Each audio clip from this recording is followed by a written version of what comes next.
Hello, my name is Robert Marquez, and today I'm going to talk about Model View Presenter. This will be for View and Presenter implementation, video number 9. We're going to talk about creating the presentation layer and the directory structure of folders.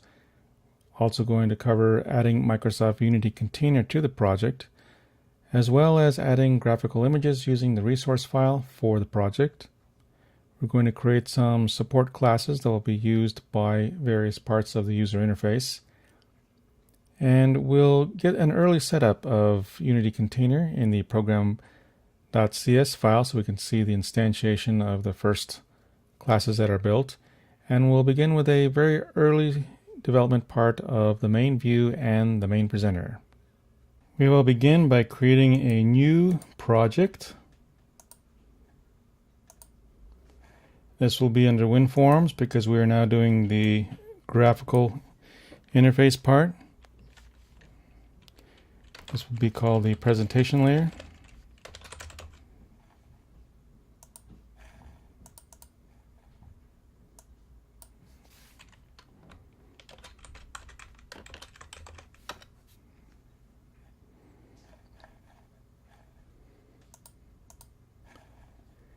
And we'll rename this default form to main view.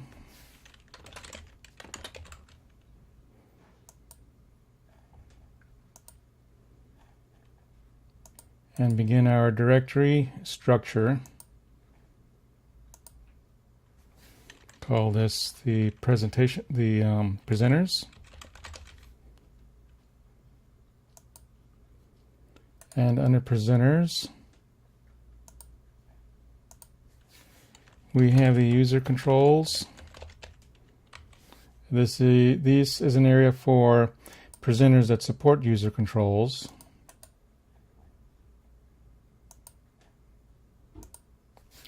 Then we have our views folder. And the views folder will also have a user controls folder. And this is for actual user controls. Now moving up to the properties area under resources, we'll double click this, and this is where we're going to load our resources. I have a folder already with resources. I'm just going to copy that into my project area. So I'll go to the presentation layer here and select Open Folder in File Explorer. And in this area I will paste my resources folder, which contains images. Now here in my resources.resx file, I'm going to be on the left hand side here and select images. Then under add resources I will select add existing file, and I need to navigate to that area where I placed them,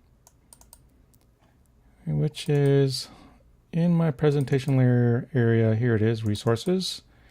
I'll select all of my images and go with an open here to load them all in.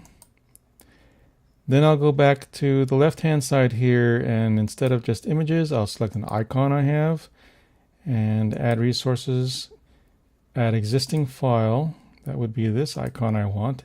It's actually a multi-icon file with multiple resolutions.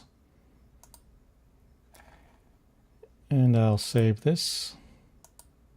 Notice how Visual Studio created the resources folder for me into it and is listing the files that are there as well. But they are also there. They are in the resource file here now. What I'm going to do now is add the Unity container. So this is going to be a NuGet package. And so I'll enter in Unity, and from here install. I will select OK. Now that's been brought in. Next step is to add a few basic objects that need to be in place before we go further. They're in the common area. So So I'm going to add a new class here. It's an ordinary class. And this one will be called AccessTypeEventargs. This is going to be a class with it's a custom object that will accompany certain events that are raised. So I'm going to do quite a bit of copy and paste because there is so much code. We'll be here for hours and hours to get all this done, but I will go over everything I'm bringing in. So I've created this class for AccessTypeEventargs. I have an internal field type called AccessType and an internal field called values were changed. The purpose of values were changed is because I'm going to track the state of the domain model, like department, when we bring it in for an add or an edit, especially when it's for an edit. If you change a field's value but you change it back, it's really not a change. Those kind of activities that take place on the properties of a model, a data model, I will be tracking whether they really changed or not. That's what this is for here. Access type is for this. I want to know the context under which an event is being raised. If we're raising an event because we're doing an add or an update or delete, I will assign one of these values to the access type. That's the purpose for access type here. So we have our accessors here for values were changed or access type value. Okay, so we have this one taken care of. We need to create another one. Actually, for let's see here, for access type event args, I believe we will need a interface. So we'll refactor this out for extract interface, say yes. Interface file created here.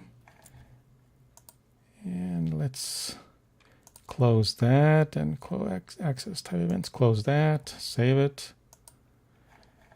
We'll also need an event helpers, which is going to be used a lot in the project.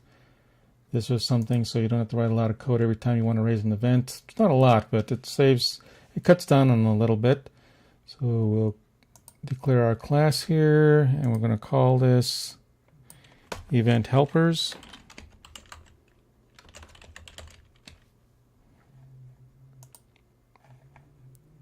I want to check one more thing on that access type. Yeah, I want to make sure that's public. Okay. Then going back to event helpers, this is also something that should be public. And once again, I'm going to do some copy and paste and I'll explain what's going on. So under event helpers, there are two methods. They have the same name, but different parameters. So it's a type of polymorphism. So what we want to do here is, for the first one, is object raising the event. So oftentimes when you see the event being raised, it'll say the word this. So if inside of a form, then it is the form that is raising it. Or if I'm inside a presenter, then it's the presenter that's raising it. Event handler. This particular call of raise event is using the AccessTypeEventargs object, which is the one we just created before this class. And so that entire object will be available to the event handler, which is very nice because we'll have access to certain things like the access type. Is this an add or an update? And here again are the arguments, the special type AccessTypeEventargs. It's right here. And actually in the middle here, this is the name of the event that is being raised. Okay. So we check here by the name of the event. So if we say something like department's button pushed would be here if it was raised or not. If any other object in the application has actually subscribed to this event, we'll know it from here. It won't be null. If it's null, then nothing is subscribed, so there's no point in raising it. Then here, event handler raised, this is where we actually raise the event. Object raising the event, so this could be a view or a presenter raising it. And then the arguments being passed through, which is right here. So this is the special arguments being passed. This is the special class we built that will accompany it. The second method, which is the same name but slightly different arguments, it does the same thing, except the event args it's using are the standard ordinary event args, which really don't contain a lot of extra information. So that takes care of our event helper. At this point, I want to make sure that our presenter, under the resources, actually let's take a look here under add references. Make sure that common components has been added to that, and it's not, so we're going to click it here. We want to make sure these classes we added here are accessible to this assembly. Presenters layer needs access to the common components assembly. So I'm clicking OK for that.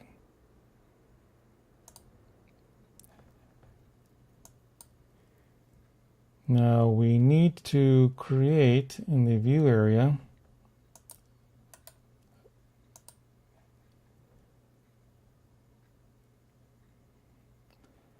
a form, and we're going to call this form the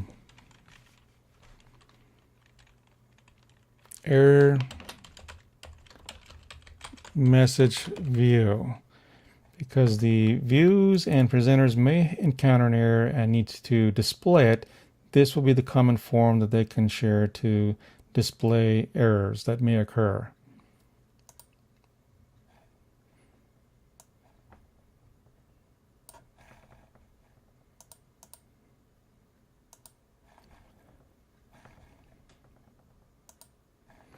So for this form,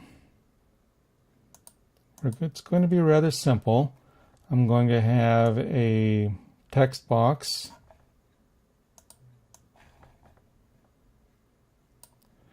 which is a multi-line text box.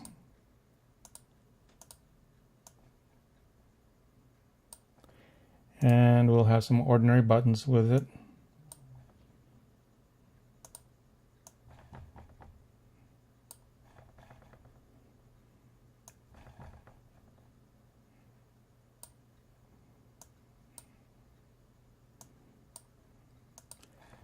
The first button, go ahead and call it copy, so that a user can copy what's in the message area.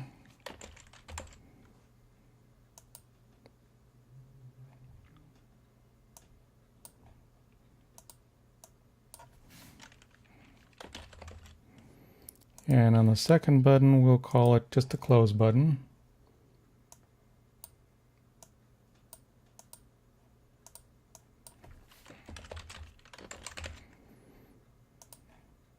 That's just to close the form.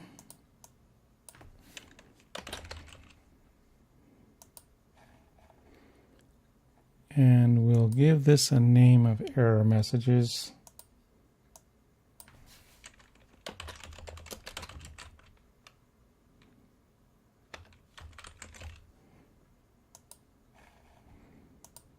We'll go ahead and add some code behind the copy. So what we want to do is copy the text out of the text box, and we need to make sure that text box has this identifier on it. So let's go ahead and put that on there now.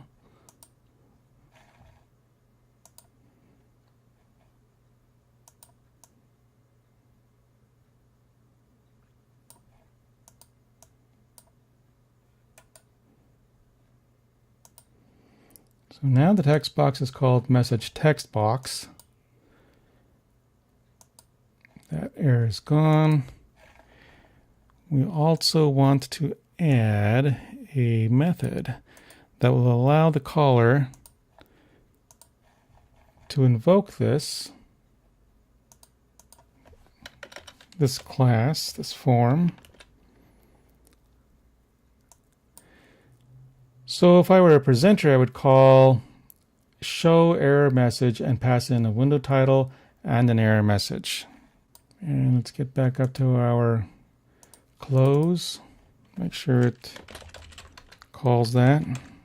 And our presenter and views will have access to that instance, so they'll just call the show error message view to take place when the time, or if the time occurs for that. So we're done with our error message display, error message view that is.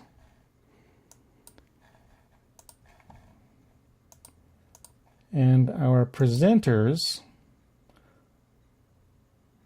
will all need a base class to inherit from. So we're going to call that base presenter. Again, I'm going to bring the code over for that. So we have, well, let's see here, base presenter. Okay, we haven't created an interface file for that yet. The error message view, did we create an interface file for that? We don't think we did. Let's get back to there. Position ourselves into the code and say refactor extract interface. Okay. Get back to our base presenter. And what's going on here? Use this. That takes care of that.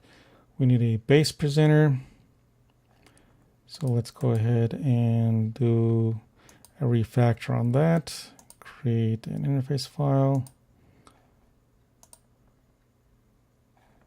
Okay, get back to our presenter. Does that resolve that? Okay, we don't need this twice anymore. So our base presenter contains a field called error message view, which will be a variable field reference to an actual message view, which is the form we created earlier. Under the views area, there should be a message view that we created. Where did that go? There's the main view. Where's the message view? Error message. Here it is. Error message view. Error message view is here. Base presenter. Well, let's see. We have a constructor here that takes an error message view object coming in. And when it comes in, it assigns it to the internal field of error message view. And it needs that because every presenter can then call a method called show error message and pass it the window title and error message, and that in return will call error message view. Let's see here, we create an instance of error message view, and then we set the, let's see, what do we, window title, error message. Okay, so after it's been instantiated here, we then call that show error message view a method we had in the error message view and pass it the title and error message. So apparently in this particular case, the Unity will not be creating the instance. The presenter will be, in this case, creating it. And we don't have to worry about removing it, because we know that when the user presses close on the error message view, if we take a look at that, that it releases it by performing a close here. So show error message view is called by any presenter that wants to call it. And when it calls it, the error message view will set the text and message. It will show it modal with show dialog. And then when the user closes that dialog, this instance of error message view is released because we're calling close. We'll save that. So we have our base presenter taken care of now.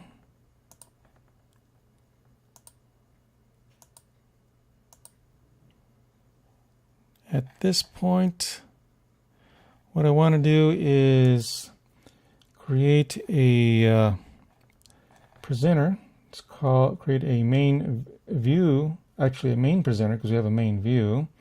So under presenters, we'll add a class because it's not a view. I'm going to call main presenter. Here it is. So what we'll want in this main presenter is the ability to hold on to an instance of the main view. And our main view is going to need an interface file because we're going to be instantiating this with Unity. So let me get over to the main view at the code.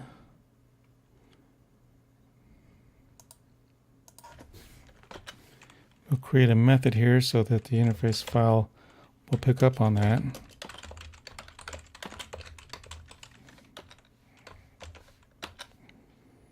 All right. And now let's go ahead and try to create a interface file for our main view. Actually, well, let's make this return at least. Actually, we don't want to return. What we want to do is make it show itself. Show main view. Okay. Now let's go to main under edit and extract interface. We'll say yes. Now we have a main view. We should have a main view, an iMain view. iMain view. Where did he put that? Here it is. Okay. Let's get back to our main presenter. And what we want is to create a constructor here.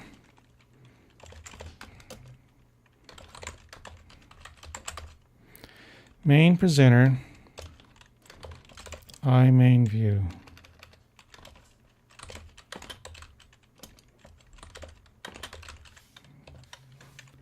This will do for now, but this constructor is going to get quite large as we move on into the project later.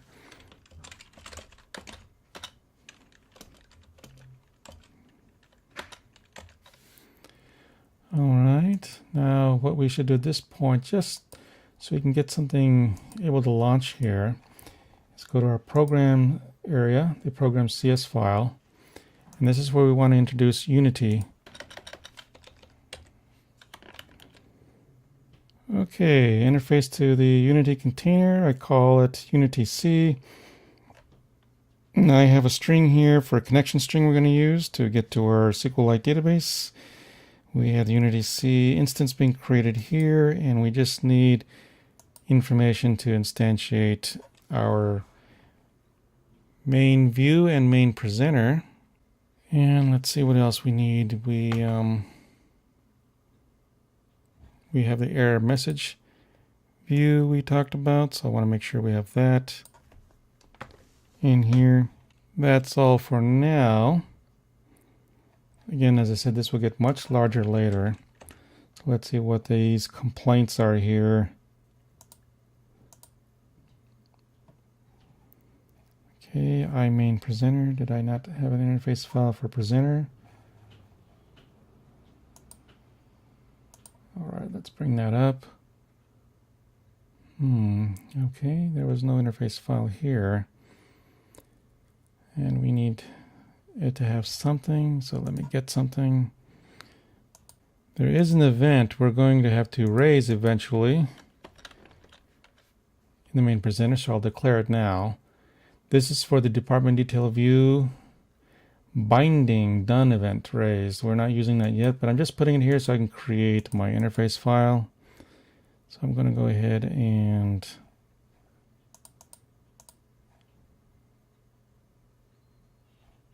do my extract, say OK. Now I have my iMain presenter. And if I look under main presenter, it's being used here as well. So now let's get back to the Program.cs file.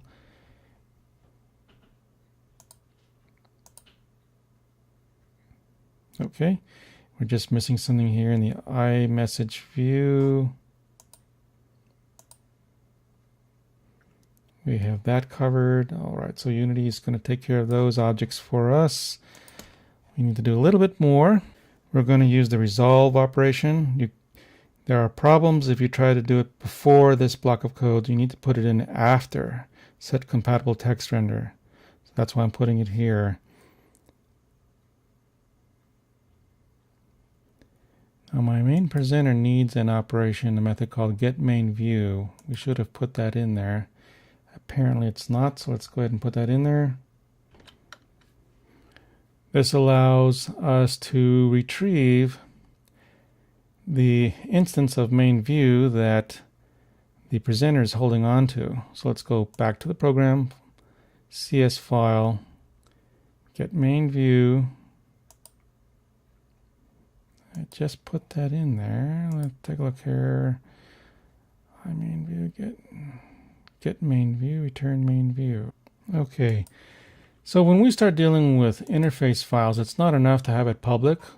We have to make sure that the methods we want to access outside of these classes is also defined in their interface files. So we need this declaration of getMainView inside the interface file for main presenter.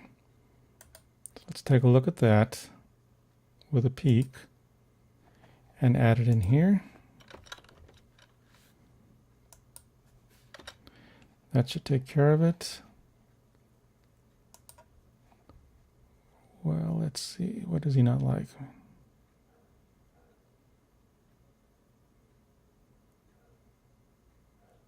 Okay, of course. There's no implementation allowed in the interface file, just a declaration. And now let's get back to the program file area. No more complaints. So let's see what's happening here now.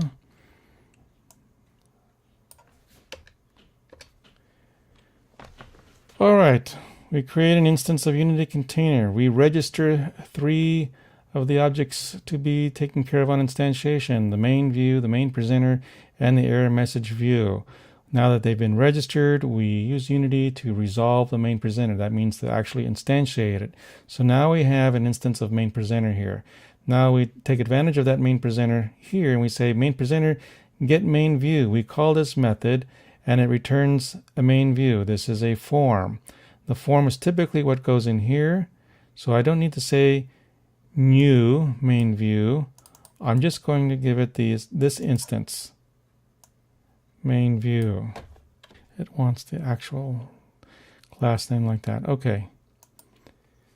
So what's going to happen here? Let's see. It's going to run main form view. It's going to pop up. But keep in mind that the main presenter also already exists.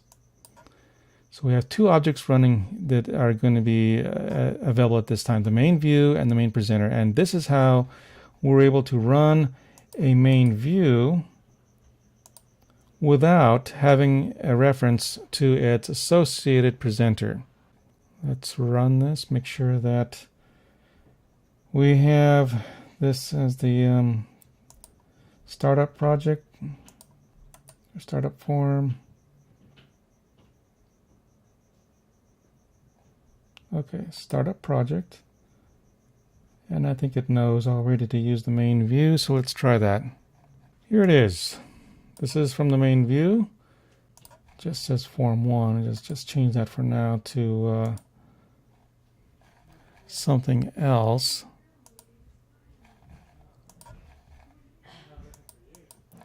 Let's call this the model view. Model view presenter demo. All right. Let's try that again.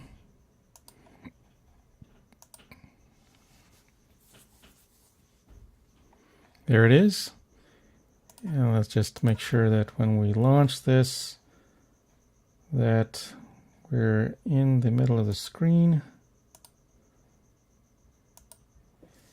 And I think it would be interesting to put a breakpoint inside of the presenter. Let's see here, presenters, main presenter.